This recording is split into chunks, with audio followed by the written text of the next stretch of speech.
कमाल के इंसान का एंड क्या क्या सीखने मिला?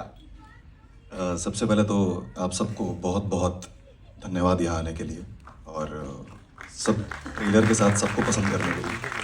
तो मेरी सिलेक्शन की थोड़ी एक स्टोरी है, लंबी है, वो फिल्म रिलीज़ होने के बाद मैं बताता हूँ।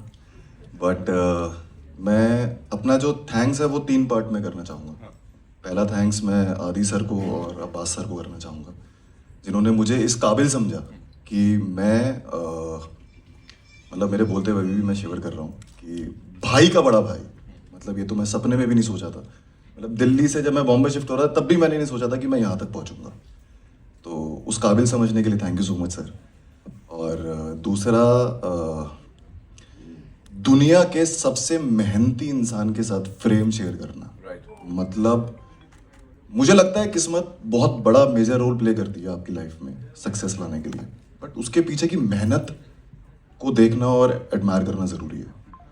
तो मैं भाई से IB-71 के टाइम पे मिला था, बट शायद मेरी किस्मत कुछ अच्छा जानती थी, इसलिए मेरे को क्रैक का हिस्सा मैं बना।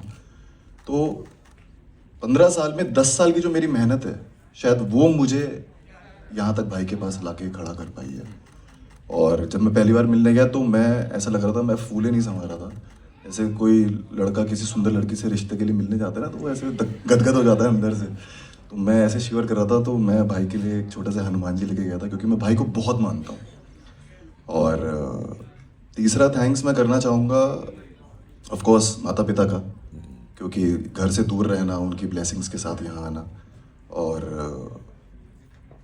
सबसे बड़ा जो है वो मैं मानता हूँ छत्रपति शिवाजी महाराज को।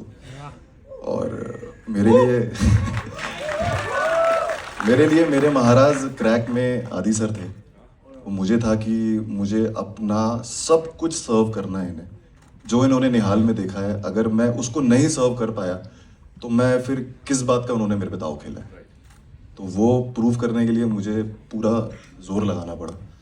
और हर शॉट से पहले मैं आंखें बंद करके महाराज का नाम लेता था और दिल में ये कहता था कि ये क्रैक मेरी लाइफ की उस हर स्ट्रगल को क्रैक कर दे जो मुझे कहीं और लेके जा सकती है। छत्रपति शिवाजी महाराज की।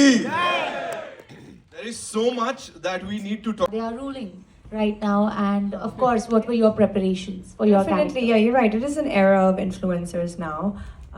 I think, a lot of them have become stars in their own right. The kind of numbers they garner, the reach that they have. And it's quite exciting because I feel like the Gen Zs now have a different way of looking at careers, per se. A lot of them we used to grow up and say, oh, we want to be like a lawyer, engineer. Now it's like, a 12-year-old girl or a boy will be like, I want to be an influencer. And it's actually a real job and people make a lot of money out of it. But it's not an easy job. You have to have a personality. So not just anyone can be an influencer. So with this role, I understood that Alia, because my character's name is Alia, she had to have a bubbly personality. It had to stand out and it had to grab people's attention, the audience's attention. And that's what influencers do essentially. Hi Vidit sir, on your right, Samir here from Movie Talkies. Sir, there's always a debate on social media about superstars not being able to perform the real stunts and all. And you have that, you are one of those rare actors who have that image of the real action star. So, when it comes to, not every superstar get it. So, what do you look at this? How do you look at this angle, this debate going on social media? सही, हर आदमी हर काम थोड़ी कर सकता है, मगर वो जो कर सकता है मैं नहीं कर पाता हूँ। जो हिरन कर पाता है वो शेर नहीं कर पाता, जो शेर कर पाता है वो हाथी नहीं कर पाता। ये हर जगह के राजा हैं। सो हर आदमी अलग काम करता है। कई लोग ये करते हैं, कई लोग। And also people, compare our films to the Hollywood. Like Tom Cruise goes, that does that bike stunt in Mission Impossible, and people goes gaga over it. But it doesn't happen in India. So how do you look at the future of, real action stunt? It doesn't happen in India, मतलब that kind of, the talk all over the all over the globe. अभी नहीं तो कल तो हो ही जाएगी, कल नहीं तो परसों तो हो ही जाएगी।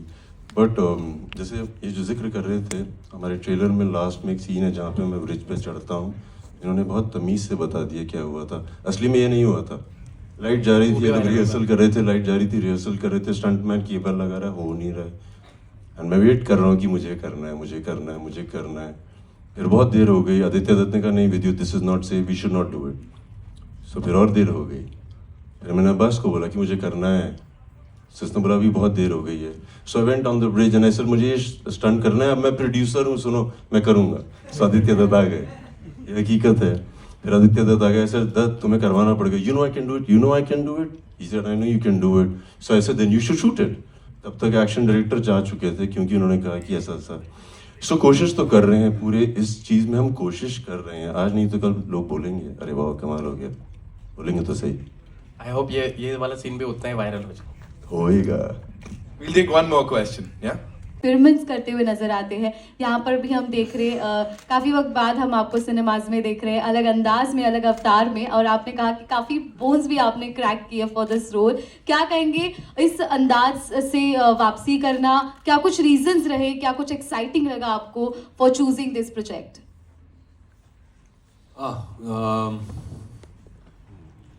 आई थिंक वापसी करना एंड ऑल कुछ ज़्यादा ही हो गया, बट क्योंकि मैं कहीं गया नहीं था. मैं बड़े आराम से अपने फिल्में चूज़ करता हूँ और सोच समझ कर चूज़ करता हूँ, क्योंकि मैं जानता हूँ क्योंकि अपने पास्ट एक्सपीरियंसेस से कि अगर आप जल्दबाजी करते हो स्पेशली फिल्म चूज़ करने में तो ज़्यादा करके आपसे गलतियाँ हो जाती हैं. और जब ये फिल्म आई थी तो मुझे पता था कि इसमें बहुत कुछ है जो हम ला सकते हैं. एक एक्शन फिल्म में इतना इमोशन लाना आसान नहीं होता. I think there was an opportunity जहाँ पर Aditya could bring a certain amount of emotion to this character, और वो बहुत ज़रूरी है मेरे लिए. वही नहीं कि अगर बस एक नेगेटिव कैरेक्टर हो या एंटागनिस्ट हो या विलन हो जैसे हम कहते रहते हैं हमारी फिल्मों में. I think that's a very wrong connotations to give to a person. वो भी एक इंसान होता है, उस इंसान के भी इमोशंस होते हैं. उस इमोशंस को किस तरीके से आप निकाल सकते हो, उसकी बिलीफ सिस्टम क्या है, उसकी फ़िलॉसफी क्या है, वो बहुत मायने रखती है मेरे लिए. उसकी क्रैकिंग पॉइंट क्या है कि जब आपका ये जो फिल्म है crack, it's not just crack because अच्छा बंदा क्रैक है, ये पागल है, वो नहीं है. There is a cracking point to every character which I saw in that script which I really enjoyed. And I saw the cracking point to my character, a cracking point to Vidyut's character, a cracking point for Nihal's character, you know, a cracking point for other characters within the film, for even Nora's character, wo jab jud jati hai in the race. So there's a cracking point there for everybody. But to find that emotion, I think was very important for me. और उसके लिए हम साथ में बहुत बैठे थे. ये आजकल मैं गोवा में रहता हूँ तो इनके लिए थोड़ी मुसीबत हो जाती है मुझे आके मिलने के लिए. तो ये आए थे घर पे, काफ़ी बैठे हम and we spend days together कि ये what will be the philosophy. And I think वो एक बात है which comes out. This guy has his own ambitions. He believes कि वो राइट है. जो कोई गलत भी कर रहा है उसको नहीं लगता मैं गलत कर रहा हूँ, उसको तो लगता है मैं सही कर रहा हूँ, आप सब गलत हो. तो जब आप पिक्चर देखोगे होपफुली आप मेरे साइड पे आ जाओगे. Thank you. Well Dark side. अगला सवाल अंकित आपके लिए. टेलीविजन हो, मराठी सिनेमा हो, हर जगह हमने आपको देखा है अमेजिंग तरीके से. कि उनको उम्मीद है कि मैं सिर्फ अच्छा करूं और बहुत अच्छा करूं. जब ऐसा होता है तो आप एक्स्ट्रा करते हैं हमेशा. आपको भी लगता है कि अगर कुछ पागलपन करूंगा हो सकता है इनको ये पसंद आ जाए. So I enjoy pushing the bar, not because of anything else, just that this is what's to be done and I enjoy it. Thank you. Hi, you're this side in the center. Hi, Nora. My question goes out to you. Nora, in the trailer, we have seen that you're playing the character of an influencer, and right now, influencers are taken over. They are ruling. So, what do you have to say about that? What is your opinion, and what were your preparations for the same?